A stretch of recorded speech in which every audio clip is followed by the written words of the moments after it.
G'day everybody, my name is Elliot Waters and you're listening to the Dysregulated Podcast. As always, thank you for tuning in.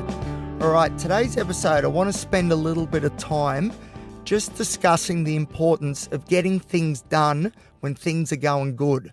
So capitalising on momentum and getting things done when everything feels as though it's falling into place, and how it's very important for me at least, but I think this would be the case for a lot of people. It's very important not to think everything's just going hunky-dory and I don't have to do any of the hard work and, because everything's sweet. This is it. I'm content. Happy days. That's a trap that I've fallen into many times previously, and it's important that I don't do that again, because at the moment, I will say the last 2 weeks, the last fortnight have been quite good. And the reason it's been quite good is because I won the award from the university, the Young Alumni of the Year Award. That was 2 weeks ago today, actually. And geez, that's gone quick. But since I got that award, as you can imagine, I've been feeling pretty good, like it's recognition for a lot of the hard work and the sacrifices I've put in, and it adds more meaning to my experiences, the good and the bad. So, and there's more I'm going to talk about the award in a subsequent episode, because I think it has a lot of significance for me personally, but I also think it has a lot of significance more broadly about how lived experience is being valued now, whereas maybe it wasn't before. So I'm going to do an episode about that because it is important, this shift that I feel has been going on, where lived experience is being valued as much as dollar signs. And I think that's so important. And I think me winning the award relates to that quite nicely. So, but anyway, that's in another episode. I'll be down the track. But first I want to talk about why it's important, for me at least, to take advantage of things when things are going good. Now, before I do that, I've got a little disclaimer to make, and that is today I've had, I reckon, the worst dry mouth I've ever had. Unbelievable. It didn't matter what I did. It just was not working for me. So if I do stumble on words and stuff here on this episode, that will be why. You're probably thinking, Elliot, you always bring up your dry mouth. And you'd be right, I do bring it up a lot, but it is important because it does have, it has consequences for my voice and my message I'm trying to speak and convey. But the reason I'm bringing it up now is because it was so bad today, which is a bit of a concern. I'm assuming, and I'm pretty sure it's a medication or a combination of medications that's causing this. And there's quite a few that have dry mouth as a potential side effect. And as we know, I'm on a lot of medication. So the chances are pretty high that this is going to happen. It's no surprise that this is a side effect I'm getting, but I do need to figure out why it seems to be getting worse and how I can reverse that and be able to overcome that little challenge, because this is dry mouth that's occurring just during the day, just, when I'm at work or whatever. This isn't even related to any nerves or anxiety where I get, and a lot of people do get dry mouth as a result of. Like, for example, I'm thinking about my presentations I do for the Black Dog Institute, because when I present for Black Dog, I get very, very nervous and very anxious, whether it's an online webinar where I can't see the audience or whether it's at a school setting and there's 1,000 kids in front of me. It doesn't matter. I freak out and get very, very anxious. And, I have panic attacks leading up to the presentation, to the speech. And as a result, when I do start talking, I've said this before on the show, that I'll frequently disassociate for the first 5 minutes. And then I'll come back to reality and I'll just be yapping away. And I always think to myself, I don't know what I just said in that first 5 minutes, but hopefully it makes sense. No one's throwing anything at me, so it must have gone over okay. But my dry mouth is so much worse now than it used to be. It's a concern when I really use my voice a lot to try and get the things done in life that I want to get done. So public speaking, although I'm petrified by it and terrified by it, public speaking is very, very important to what I do. And at the best of times, dry mouth is a concern. But if I'm getting such severe dry mouth as I am at the moment, that does not bode well for future presentations. So the reason I'm bringing it up now, though, because this episode is not really meant to be about dry mouth, but it is to just let you know that if it isn't as clear, maybe, or I'm stumbling over a few words, or it sounds like I'm really struggling to, get the words out, that is why. So that's another trick that I do with my presentations. In particular with a live audience, I'll say, I'll ask the crowd if anyone likes public speaking, and, usually the hands stay down. Unless you're at a school setting, and there's always one or two boys mainly at the back of the group that always put their hands up. Happens everywhere. It doesn't matter where I've gone, what school, it's the same thing. And they'll put their hand up and go, I love public speaking. And I'll say, well, that's very lucky for you guys. It's a great skill to have. You should really focus on that, whatever. The point is, when I tell people that I don't like public speaking, because I say my hand is down for a reason because I can't stand it, the reason I do that is for two reasons. One is to, show that you can do just about anything if you really put your mind to it, and I'm proof of that. I've got all the anxiety disorders and the autism, and yet I'm still able to get up there and speak. So I'd like to think that the example that I'm setting is a good one. So I want to get that sort of idea across. But also the other reason, and to be honest, this is probably the main reason, is so I take a bit of pressure off. Because like I'm doing now with the dry mouth, I say, I don't like public speaking. It terrifies me, but I'm going to push through anyway because this is something I find important, meaning and purpose, that sort of stuff. But to me, or for me, it just dials down a bit of the nerves and the inner critic that's ready to go because I've come out and been open with it. You know what I mean? So I've said my piece, and if it all goes wrong, it's like, well, I warned them, I told them this could happen. So, yeah, so it's a way to lower my nerves. And I'm doing a similar thing here, which is to tell you guys about this dry mouth thing so it takes a bit of pressure off. Because we know lately I've been having a lot of difficulties actually getting episodes published, and it ain't been through lack of trying. So I need to take as much stress or anxiety around this or lower the expectations I have as much as possible and make things a bit easier for myself so I am actually able to complete an episode without being crushed by my own expectations and this feeling I'm not good enough and not doing a good enough job. Okay, as I said, today's episode is not about dry mouth, and it's also not about my black dog presentations, although it's all important stuff.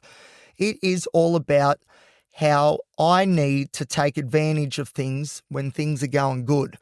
So like I said, the Young Alumni of the Year award was a fortnight ago, and ever since then I've had a bit of a spring in my step, because I've got that validation, and I know that the sacrifices and the suffering that I've gone through has meaning, and it is actually being celebrated, I suppose, and my expertise in lived experience has been, it's been, I guess, showcased, and it's exciting stuff. And I feel good. Of course you do. You win an award. That's lots of dopamine's flowing. The dopamine's been real high, saying, yeah, man, we're going all right. Let's keep doing this. And that's what I think is important, and is important that I try and do, which is to try and keep this going for as long as I can. Now, we know as human beings, unfortunately, the bad times are going to be coming. You can't be happy and on top of the world 24/7. It's not possible. Unfortunately, that's an inherent part of being a human. And trust me, I have done a lot of research trying to figure out how to just have good times constantly, but I haven't come up with an answer yet. So until I do, the reality is that we've got to accept is that, unfortunately, there's going to be some lower moments as well. And for someone, this is the real important part when it comes to this idea and mental illness.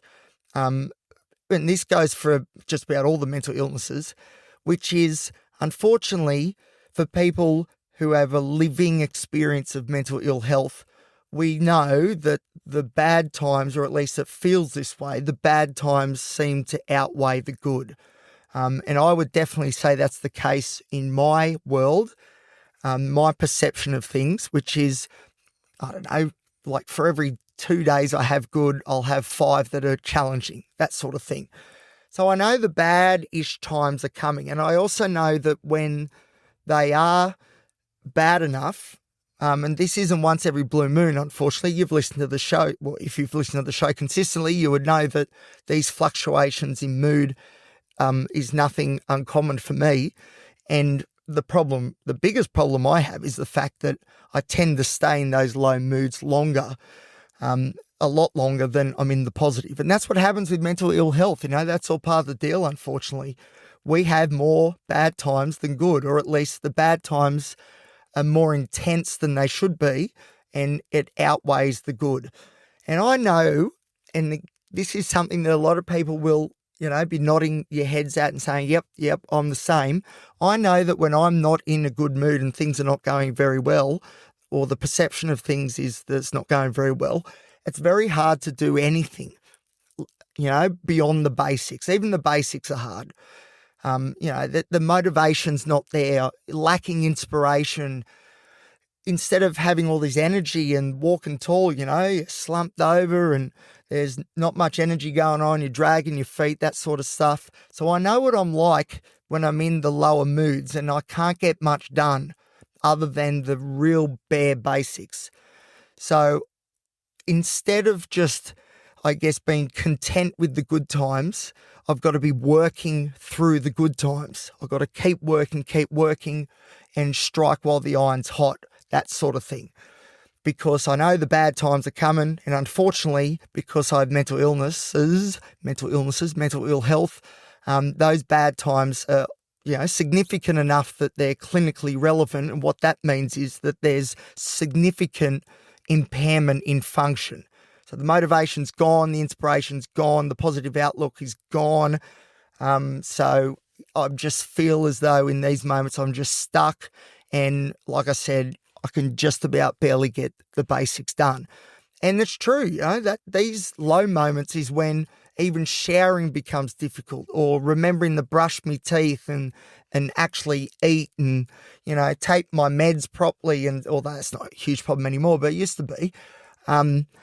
Those negative low moods are not good, and they can set me back if I haven't prepared for them adequately. And the way to prepare for them is to take advantage of the good times and really get things done and set myself up. So, and that's the problem, like with mental illness, is that the low times are more frequent, longer in duration, and are more severe. And it's really hard. But what makes those low moods and episodes even worse is if during the good last week I just had, I didn't actually get anything done because I thought everything was all sweet and I was content and I just relaxed. And now I'm really, up the creek without a paddle because silly me forgot that, I need to prepare for the eventual swing down towards the negative again. I need to prepare for that. So let's make sure all the basics are all good. The washing's been done. Meal prepping's done, although I don't really do that, but I should.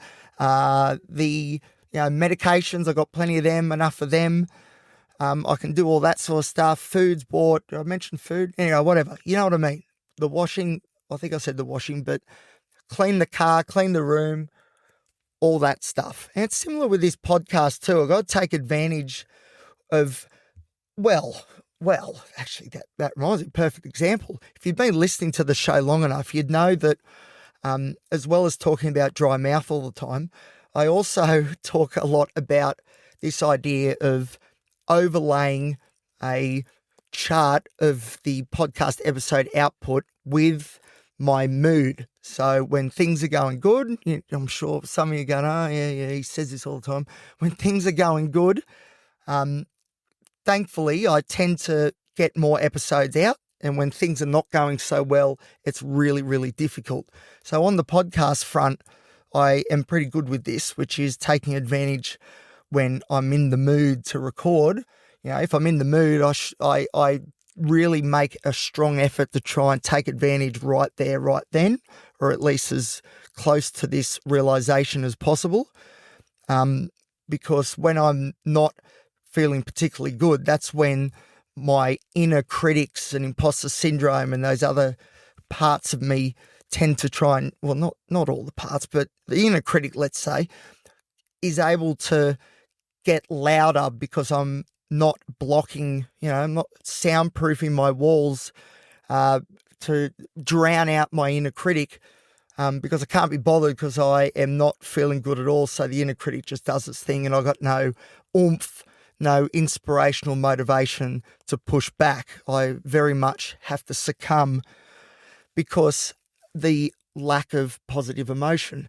So, yes, so in the podcast world, I try and do the episodes as much as I can when things are going good, and I've got to make sure I continue that way of thinking and that pattern across all the different, domains of my life, knowing full well that the negative times are coming. I think that's a real strong lesson for everybody, ups and downs, part of being human. No one gets away with it. I've never met anybody that is just happy 24/7. It just doesn't happen.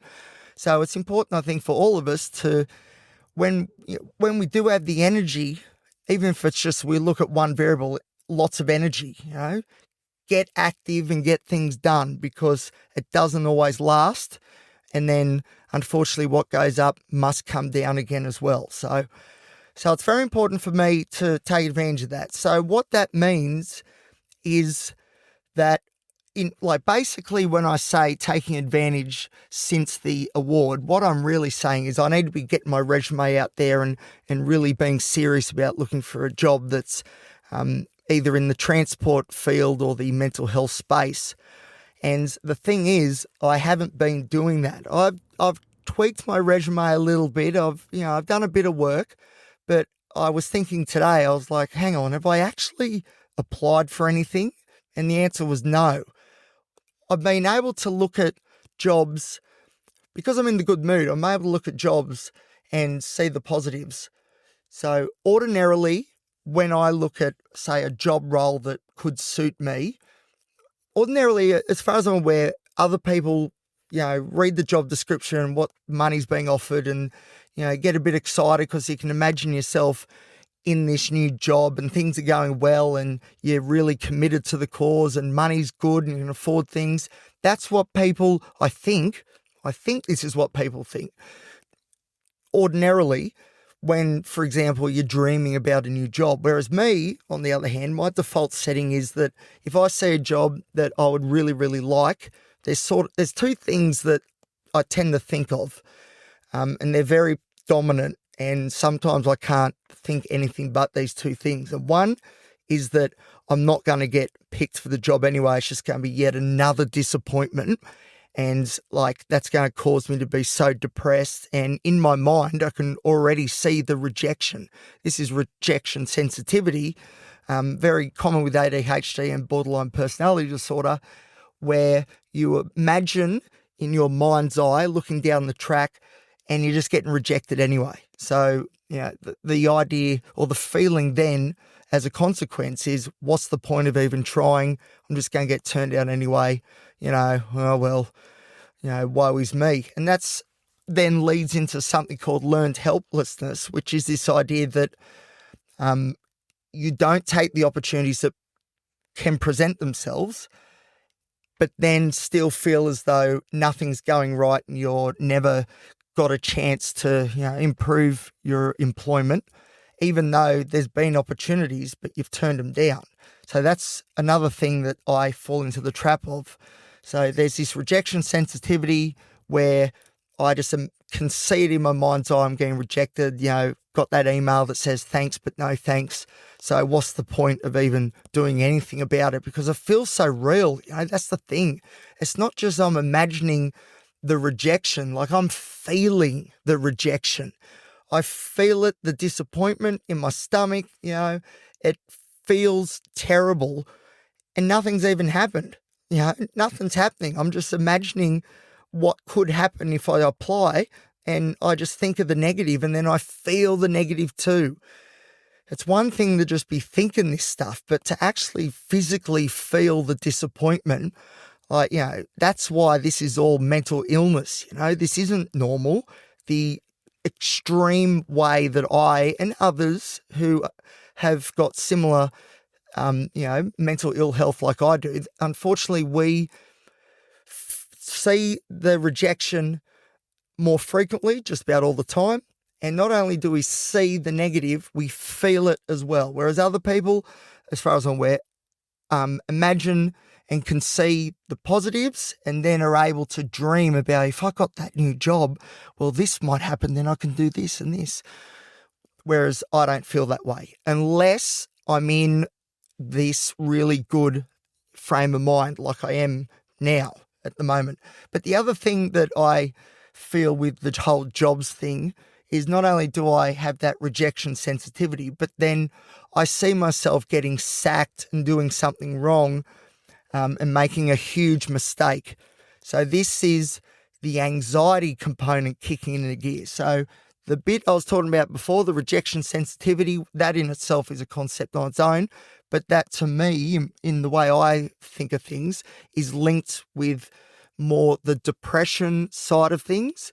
But this other component that I'm talking about right now, the imagining getting fired and doing something wrong, making a huge mistake, that's really tied up with the anxiety. So if you've got both depression and anxiety or depressive and anxious tendencies, if you've got both of them at the same time, you can feel both of these feelings at the same time too. So on one hand, I'm getting rejected, don't have a chance of having it anyway, what's the point of trying?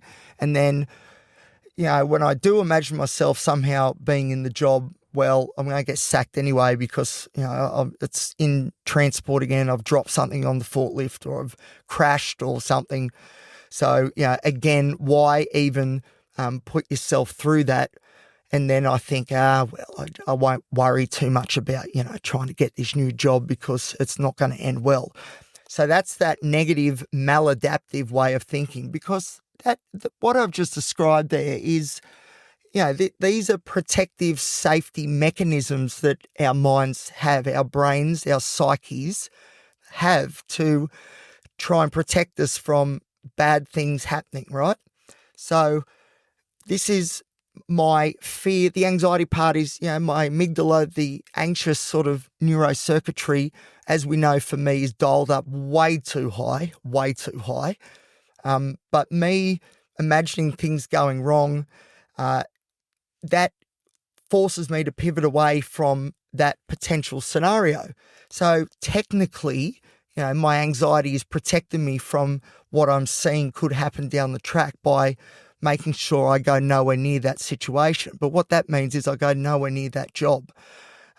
So that is a problem. And then the depressive side of things is also a bit of a safety mechanism to avoid the disappointment of being rejected and the depressed feeling that can cause and the negative emotion. So again, it's a case of my neurocircuitry, certain pathways just being dialed up way too high.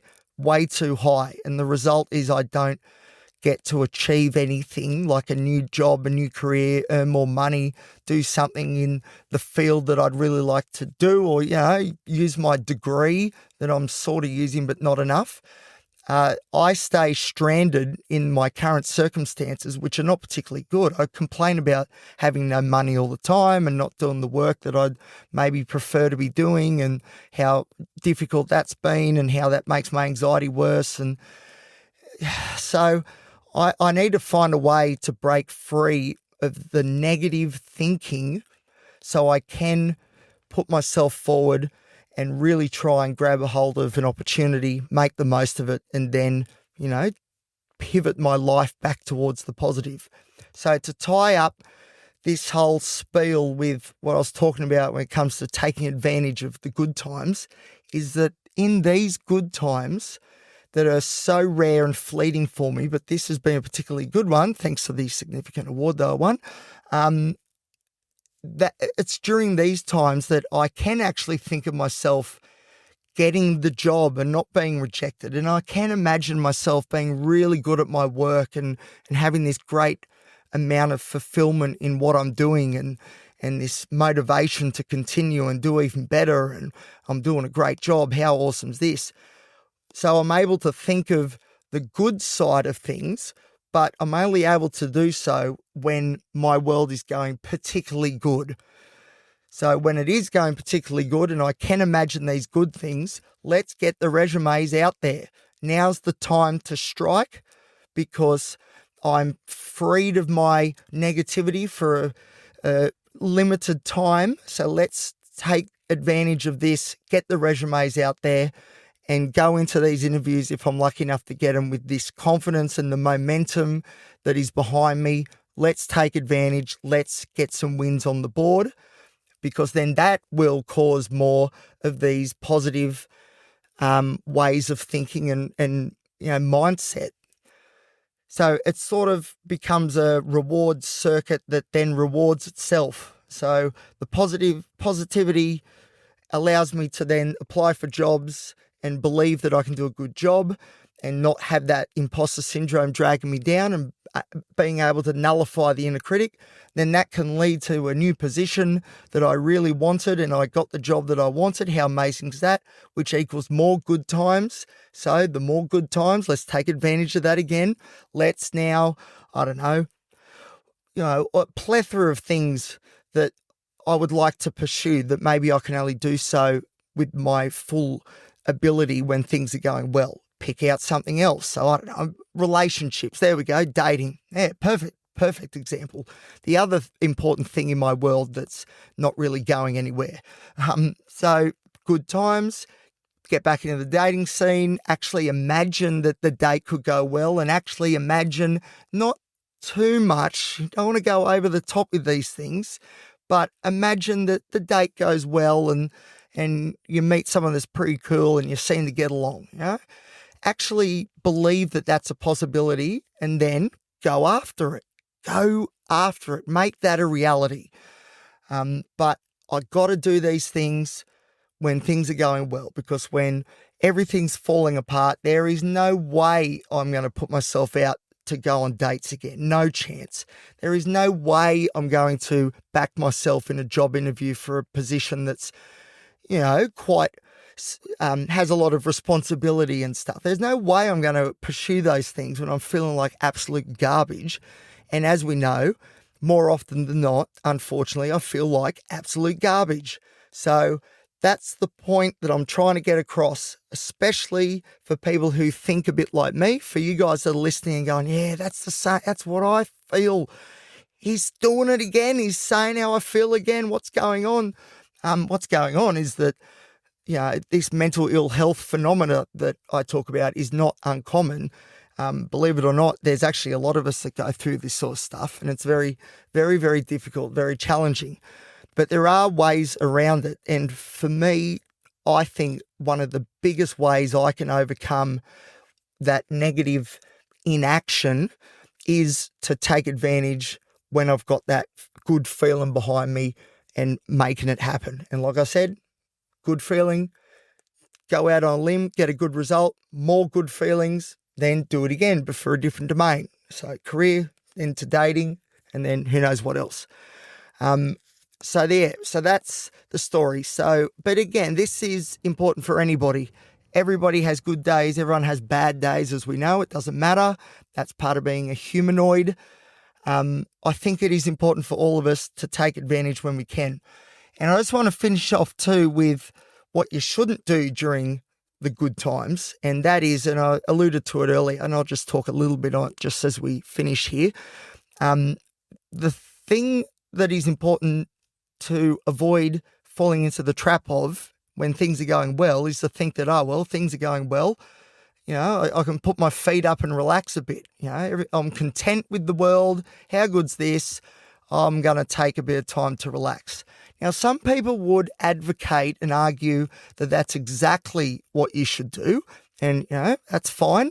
Some people and mental health professionals would say that when things are going well, that you should be, practice gratitude and just take it all in and sort of. But for me, I need to be action-orientated. I need to be doing something and building towards something and working towards something, or else the dopamine that's firing me along with this momentum, and that's what it is. The momentum is lots of dopamine firing organically as well, not from medications, from actual things happening in my environment, like being given an award. But for me, my way of thinking, my view on this is that, during the good times, that's when you work even harder, because that's the time to capitalize. And I think sitting back and just, taking it all in, maybe do that for a little bit. But if you do that the whole time for the full 2-week period, and then going into a 2-week period of negative mood states, I do think the negative stuff gets amplified by the inaction that you've taken, or I've taken during the positive moments, the 2 good weeks. I think because then in the negative frame of thinking, instead of looking at, relaxing and taking it all in and that being really good for oneself, like when you're feeling negative about yourself, then that's quite easily negative arguments can start about, no, you weren't relaxing and just being content and taking it all in. What you were doing was being lazy, and now you've dropped the ball, you've missed your chance, and you're screwed, and you're going to live like this forever. That's what happens to me when I know I haven't done enough, when I was in a position to do stuff. I start feeling really guilty and really depressed and defeated, and it's not a good feeling. And as far as I know, for myself at least, the only way I can avoid the severity of that sort of thinking is to make sure that I work hard when I'm able to do so. Because then when I slip into that negative sort of zone, 2, 3, 4 weeks, whatever it is, I can at least know that I achieved X, Y, and Z during the last week, 2 weeks, and that is a bit of comfort when things are not going particularly well. And sometimes too, just reminding oneself of the wins that have been achieved and accomplished during the good times, just reminding yourself of that and be like, oh yeah, we did some good stuff. And then that in itself can be a good way to get a bit of traction and a foothold to getting back towards a happier outlook. But also it's good if the work's done, because then hopefully, theoretically, the rewards and the outcome and the consequences of the hard positive work, those outcomes will come to fruition at some point. It might not be immediate, but they're going to come eventually, because the harder you work, the luckier you seem to be. All of a sudden, I'm pretty depressed this week, but hey, I got a call back for that job interview though, and they were really happy. Thank goodness I applied for that job last week when I was feeling good, because now that this has happened, that I feel good again. All of a sudden I'm back into the positive again. How good's this? And that is good, and it's great because it is positive feelings and emotions and thoughts that are organic. They're coming from a real environmental, personal point of where it's coming. I've lost my way. What was I saying? It's an organic, positive frame of mind, because you know that you did the hard work, and it's because of the hard work that this is now happening. And that's a great feeling, because it's like, yeah, I'm in charge of my own destiny. I have agency. I am empowered, and I have the control and the ability to dictate terms and make my life one that is well and truly worth living.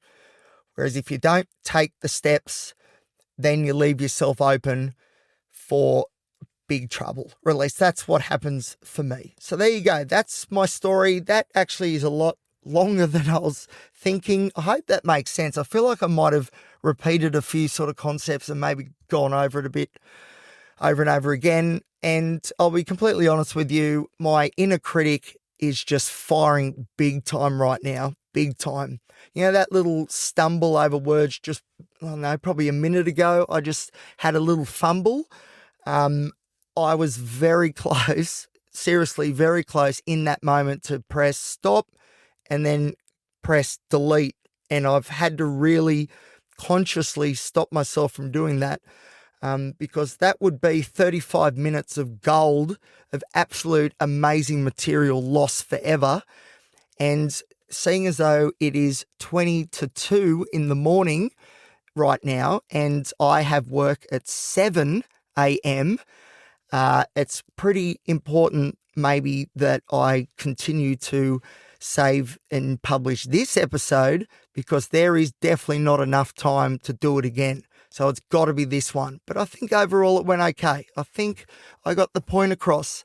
And I'm not going to repeat the point, don't worry, but I will say my dry mouth seemed to have improved a little bit as the talking went on. So that's good. So maybe that's the key. Elliot needs to do more talking, which would be to the dismay of everyone around me. But, you know, whatever. That's fine. All good. Happy days. Thank you, everybody. Thank you for listening. If you're enjoying the show, feel free to like, subscribe, give the show a great rating, and you can share it around with your mates. And you can follow me on Instagram at elliot.t.waters, and you can follow the show on Facebook at the Dysregulated Podcast. All right. Pretty happy to get that one done. I'll talk to you soon. Have a good week. Goodbye.